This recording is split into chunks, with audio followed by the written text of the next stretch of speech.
Under the dim light of the small room, Tom the cat stood silently in front of the wardrobe, his emerald green eyes reflecting the faint yellow glow from the ceiling lamp. Thoughts flickered through his mind, each neatly hung piece of clothing resembling memories carefully arranged in order. Tonight was an important night. There was no room for carelessness. Tom reached out, running his paw lightly over the hanging clothes until he stopped at a jet black outfit. A long coat, fitted trousers, and sleek leather gloves, all coming together to create a perfect image, both mysterious and sharp. Looking at himself in the mirror, Tom smirked slightly. Tonight he was no ordinary cat.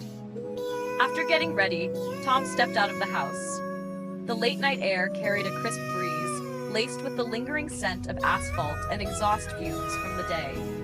His large motorcycle sat waiting in the garage, gleaming under the streetlights. Tom pressed the key. The streetlights flashed past on the bike's windshield, their reflections forming wavering streaks of light. The wind howled past Tom's ears, carrying the distant murmurs of the city late at night. He pulled out his phone and dialed a familiar number. The ringtone echoed 3 times before someone picked up. "You here yet?" "On my way." "Hurry up! I don't like waiting." Tom didn't reply, just hung up. Those few words were enough to make it clear. There was no time to waste. The motorcycle roared as it picked up speed, tires gripping the asphalt, leaving behind a faint trail of light in the darkness.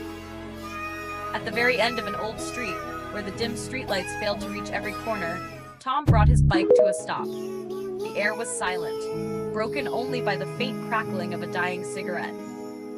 A dark figure leaned against a brick wall, his sharp golden eyes reflecting the weak glow of a flickering, worn-out sign above. Black cat. No greetings. No words exchanged. He simply extended a wooden box. Tom opened it. Inside, a giant scorpion lay curled up. Its pincers were as hard as steel, its tail arched with a jet-black stinger, dripping tiny beads of venom. Each of its legs twitched slightly, reflecting a pale, deadly glimmer under the faint light. Just as promised. Tom didn't respond immediately. He stared at the small yet formidable creature before slowly nodding. In exchange, he pulled a thick envelope from his coat pocket and placed it into Black Cat's hand. With swift fingers, Black Cat flipped through the stack of bills, his sharp eyes scanning each one. A faint smirk crossed his face. "Not a penny short," he remarked, tucking the envelope into his jacket. "You always do business right."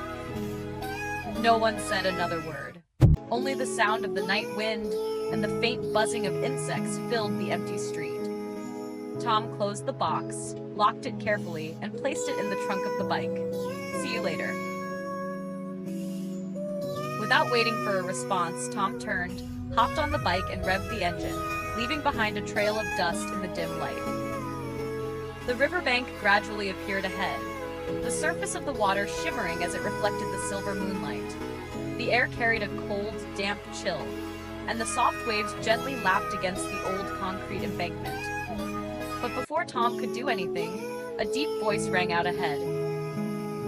"Stop!" Tom immediately slammed the brakes. Big Dog stood tall in the middle of the narrow road leading to the riverbank. His fur was silver gray, and his contemplative eyes seemed to have seen through all the secrets of the world. His ears were slightly lowered, but there was no sign of complacency. "What are you carrying in the bike?" His voice wasn't loud, but it was heavy, like a stone pressing against the chest. Tom tightened his grip on the handlebars. Big Dog was not someone easy to deal with. He had seen it all when it came to shady dealings in this city. One wrong answer could send everything spiraling out of control. "Just a small item." "Open it." The night breeze grew colder. Tom took a deep breath. Exposing the scorpion could lead to unpredictable consequences. But if he didn't comply, things could become even more dangerous. Big Dog didn't take his eyes off Tom. He wasn't one to rush, but he also wasn't someone who let anyone slip by easily. A moment passed, both of them standing there, silently watching each other, neither saying another word. So what would Tom do next? Would he find a way to distract him, confront him head-on, or use the cover of darkness to disappear? A wrong decision could change everything.